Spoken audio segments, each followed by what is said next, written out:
ఇవాళ అనగా 12వ తారీఖు ఉదయం సుమారు 8:20 SHO టప్పా చకుత్ర గారికి ఒక ఇన్ఫర్మేషన్ వస్తుంది. నటరాజ్ నగర్లో ఉన్న సంకట విమోచన హనుమాన్ టెంపుల్లో అందులో ఒక శివాలయం ఉంటుంది. ఆ శివాలయంలో సుమారు ఒక 1/2 కిలో 250 గ్రాముల మీట్ ఉందని చెప్పేసి మనకు ఇన్ఫర్మేషన్ వస్తుంది. తర్వాత ఇమ్మీడియట్ మా SHO గారు వాళ్ళ స్టాఫ్తోని అక్కడికి వెళ్ళడం జరిగిన తర్వాత అక్కడ మీట్ మనం సీజ్ చేస్తాము. సీజ్ చేస్తే అది కనుక్కుంటే అది మటన్ మీట్ అని మనకు తెలుస్తుంది.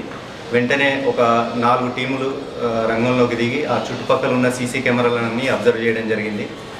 అందులో భాగంగా ఇప్పుడు ఇంతకుముందే మనకు 2 సీసీ ఫుటేజ్లో ఒక పిల్లి సుమారు 6:30 ఇవాళ ఎర్లీ మార్నింగ్ 6:30కు అది క్యారీ చేసి టెంపుల్లోకి వెళ్తున్నట్టు సీసీ ఫుటేజ్ వచ్చింది.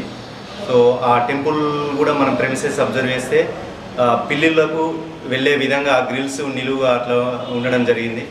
అందువల్ల ఆ పిల్లి లోపలికి వెళ్ళి అక్కడ పెట్టడం జరిగింది. సో నేను అందరికీ ప్రజలకు కోరే విజ్ఞప్తి ఏంటంటే ఎటువంటి రూమర్స్ని కూడా నమ్మద్దు. అండ్ ప్రతి టెంపుల్లో ప్రతి రిలీజియస్ స్ట్రక్చర్లో ఖచ్చితంగా సీసీ కెమెరాలు అనేది ఏర్పరచుకుంటే ఇటువంటి అన్నీ మనము వెంటనే అవాయిడ్ చేయొచ్చు, లేదా అన్నెసరీ ఇటువంటి రూమర్స్కు తావిచ్చినట్టు అవుతుంది.